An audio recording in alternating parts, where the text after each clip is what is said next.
पहले दिनेश और साधना की ही शादी होगी। इस घर में पहले वो फटीचर गरीब साधना बहू बनकर नहीं आएगी, पहले इस घर की बहू निशा ही बनेगी।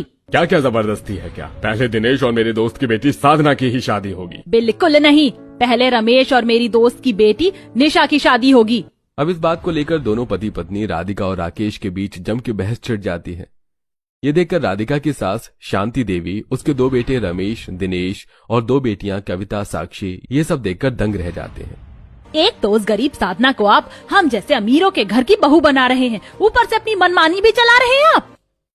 पिताजी, माँ ठीक कह रही हैं, पहले रमेश भाई की ही शादी होगी। नहीं, बाबा ठीक कह रहे हैं, पहले मेरी सहेली साधना इस घर की बहू बनकर आएगी। दिनेश, लगता है हम दोनों ने एक साथ पैदा होकर गलती कर दी भाई। हाँ यार, यहाँ तो हमारी शादी को लेकर जंग छिड़ गई है। 1 मिनट, माँ, पिताजी, आप हम दोनों भाइयों की शादी एक साथ ही करवा दीजिए ना। हाँ हाँ, ये सही रहेगा, हम रमेश दिनेश दोनों का ब्याह एक साथ करवा देते हैं। फिर क्या था, कुछ ही दिनों बाद राकेश अपनी पसंद की एक गरीब परिवार की बेटी साधना की शादी अपने बेटे दिनेश से करवा देता है और राधिका रमेश की शादी अपनी पसंद की एक अमीर मॉडर्न लड़की निशा के साथ करवा देती है। शादी वाले दिन निशा और साधना दोनों बहुएं दुल्हन के अवतार में अपने अमीर ससुराल में सबके सामने बैठी थीं। मेरी निशा बहू तो चांद की तरह गोरी और सुंदर है, किसी की नजर ना लगे मेरी बहू रानी को। हमारी बहू साधना भी किसी से कम नहीं है। हाँ, गरीब की औकात हमेशा अमीरों से कम ही होती है, वो कभी अमीरों की बराबरी नहीं कर सकते। अगले दिन सवेरे के 6 बजे साधना साड़ी पहने अपने कमरे से बाहर आती है और पूरे घर की अच्छे से सफाई करने लगती है। परिवार के सभी सदस्य बाहर हॉल में सोफे पर बैठे थे। कितनी संस्कारी है साधना बहू। सवेरे जल्दी उठकर पूरे घर की सफाई कर दी इसने। ये होती है बहुएं। मैं सब समझती हूँ, अच्छी बहू बनने के लिए सब दिखावा कर रही है ये गरीब। राधिका बहू, निशा बहू कहाँ है? वो आराम कर रही होगी माँ जी, बेचारी कल शादी की भाग दौड़ में कितनी थक गई थी। कोई नहीं, उठ जाएगी बहू थोड़ी देर में। राधिका के परिवार वाले काफी धनी लोग थे, सब रोज सवेरे 6 बजे उठ जाते हैं। साधना भाभी, जाइए, हम सबके लिए नाश्ते की व्यवस्था कर दीजिए। साधना अपनी ससुराल की आलीशान बड़ी सी रसोई में आती है तो वहाँ गैस चूल्हा नहीं था, वहाँ इंडक्शन, इलेक्ट्रिक चूल्हा, माइक्रोवेव, ये सब चीजें रखी हुई थी। ये सब क्या है? मुझे तो इनका उपयोग करना ही नहीं आता। साधना बाहर आती है। कविता बहन, रसोई में तो सब इलेक्ट्रिक चूल्हे हैं और मुझे उन पर खाना बनाना नहीं आता। हमारे घर में तो बस मिट्टी का चूल्हा ही था और हम उसी पर खाना बनाया करते थे। ये देखो, जब इसे इलेक्ट्रिक चूल्हे ही चलाने नहीं आते तो ये घर संसार क्या खाक चलाएगी। मैं आंगन में मिट्टी का चूल्हा बना देती हूँ और उसी पर खाना बनाती हूँ। ये सुनकर शांति, साक्षी, राधिका और रमेश हंसने लगते हैं। गरीब कहीं की, तेरी यही औकात है मिट्टी के चूल्हे पर खाना बनाने की। ठीक है बहू, जा बना ले मिट्टी का चूल्हा। साधना बाहर चली जाती है। इसीलिए कहते हैं कि गरीब की लड़की को अमीर घर की बहू नहीं बनाना चाहिए।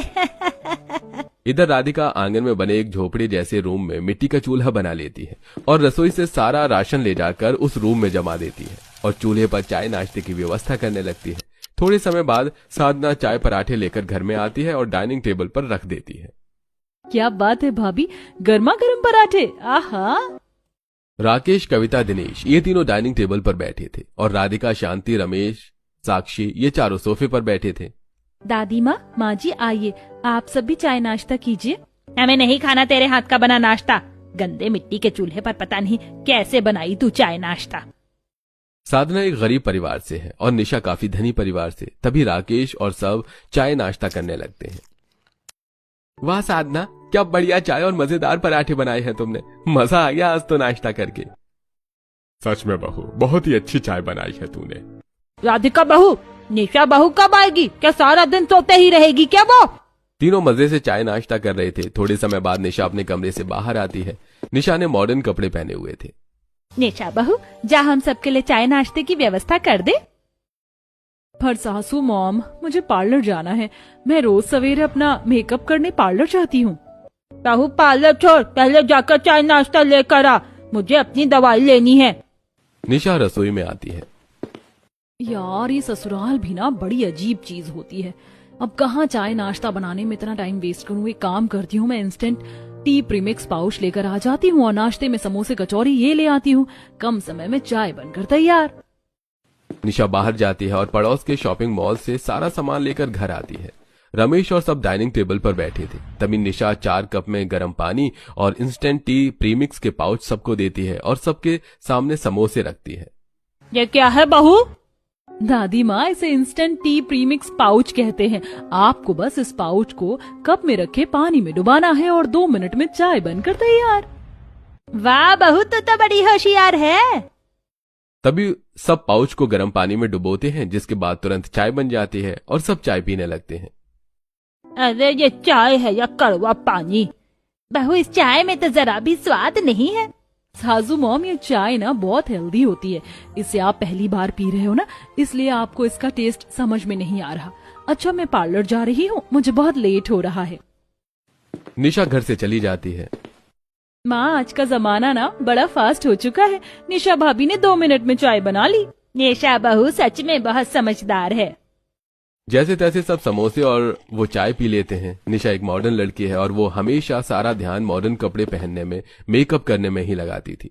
वो अपने मायके में भी हमेशा ऐसे पैकेज वाला खाना खाती थी। दोपहर का समय घर की सफाई और बाकी काम करने के बाद, माँ जी, खाने में क्या बनाऊं? सुन ऐ गरीब कहीं की, हम ना कभी तेरे हाथ का पानी भी नहीं पियेंगे, समझी? हमारी निशा बहू है ना, वह बना लेगी हमारे लिए खाना। साधना बहू जा तू अपने हिसाब से हम सब के लिए बढ़िया से पकवान बना दे। साधना बाहर आंगन में जाती है और अपनी उस छोटी सी रसोई में मिट्टी के चूल्हे पर रोटियां बनाने लगती है। रोटियां तो बन गई, अब जल्दी से मसाला तैयार करके सब्जी और चिकन बिरयानी बना लेती हूँ।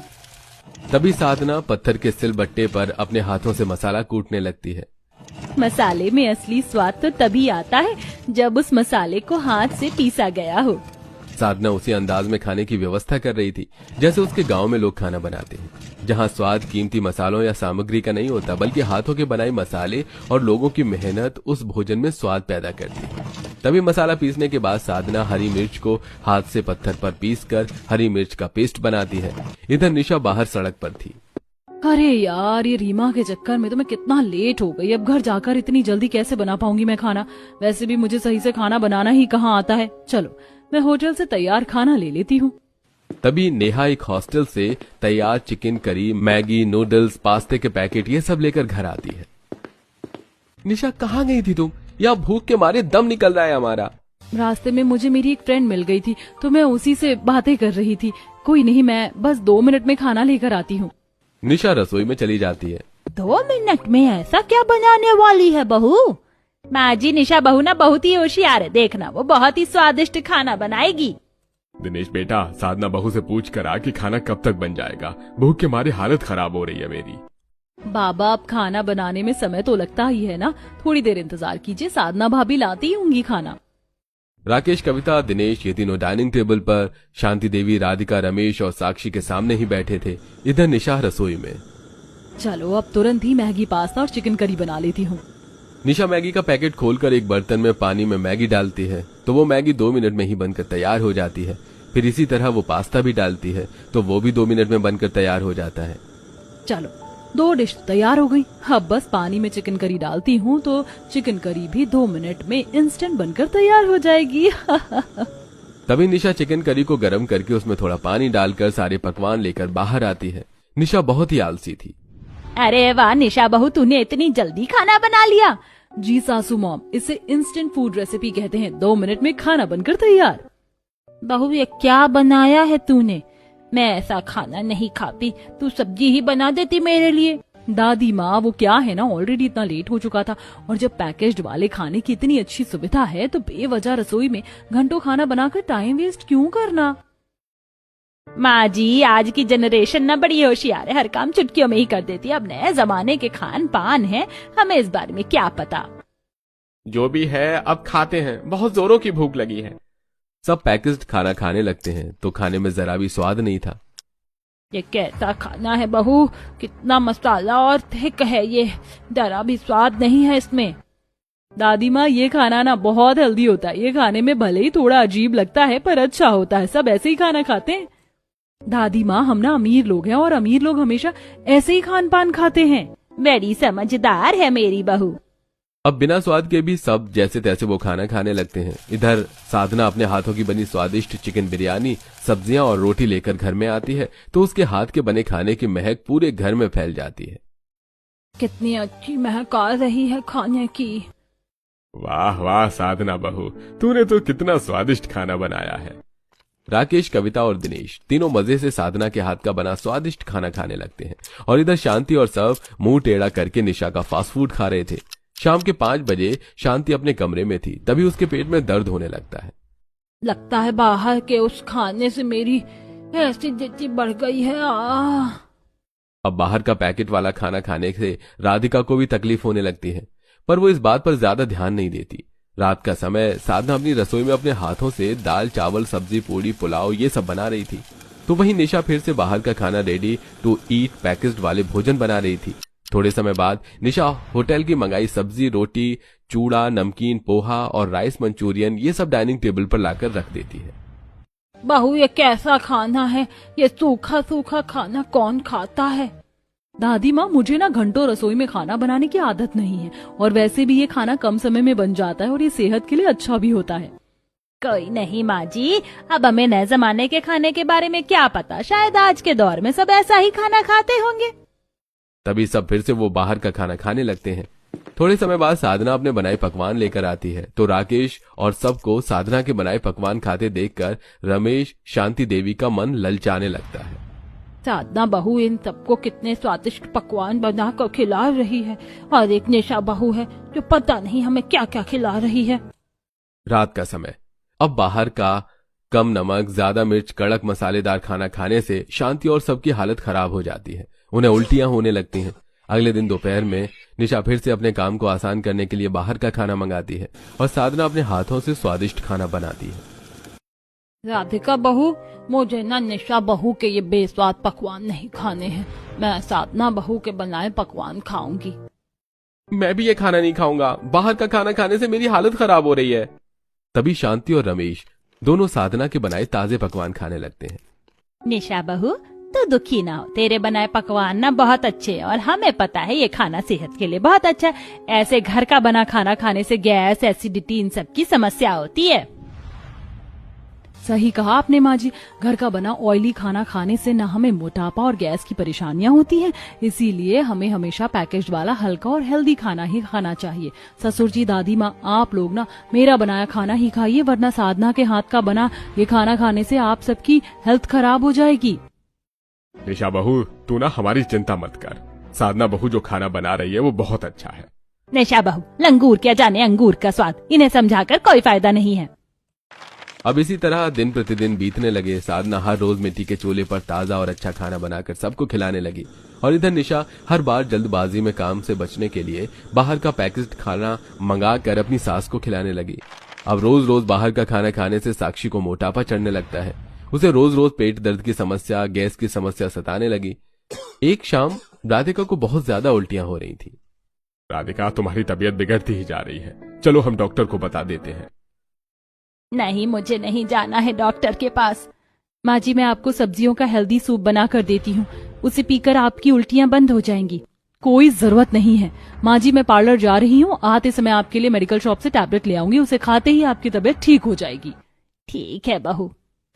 थोड़े समय बाद सब राधिका के कमरे से बाहर चले जाते हैं। बस साक्षी राधिका के पास बैठी थी।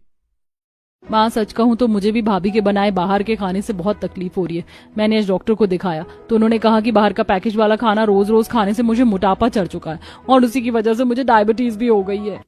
क्या? हे भगवान, इतनी कम उम्र में कैसे तुझे इतनी बड़ी बीमारी हो गई? ये सब निशा भाभी के बाहर के खाने की वजह से हुआ है माँ। डॉक्टर ने तो मुझे अब बाहर का खाना और पैकेट वाला खाना खाने से बिल्कुल मना कर दिया है, तो अब से मैं साधना भाभी के हाथ का बना खाना ही खाऊंगी। अरे नहीं बिटिया, निशा बहू जो खाना बनाती है वो बहुत हेल्दी होता है। माँ, आप ही खाइए अपनी बहू का बासी सूखा खाना, मैं तो साधना भाभी के हाथ का ताजा खाना ही खाऊंगी। अगले दिन दोपहर में सब साधना के बनाए स्वादिष्ट पकवान खा रहे थे और राधिका निशा की लाई होटल की सब्जी खा रही थी। माँ जी, आपकी तबीयत ठीक नहीं है, आप ये बाहर का खाना मत खाइए। मैंने आपके लिए हेल्दी ताजा सूप और मूंग दाल की खिचड़ी बनाई है, आप वो खा लीजिए। तू ही खा तेरी बनाई खिचड़ी। यह खाना तुझ जैसे गरीब लोग खाते हैं, हम जैसे अमीर नहीं। माँ जी ये क्या